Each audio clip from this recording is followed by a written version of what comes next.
Hello friends, welcome to TrendTech Guide.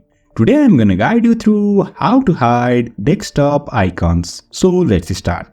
There is a very simple step to hide desktop icons. For that, you can see I'm here in my desktop. Here are many icons over here. Now to hide, just right click on any free space where there is no icons on your desktop. Now I will right click over here.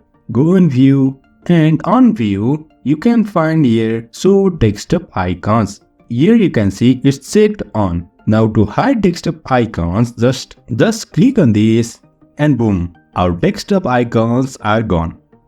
To get them back, you can do the same process on reverse. Right click, go on view, tap on this show desktop icons and boom, here it is. So in this way we can hide as well as get back the desktop icons.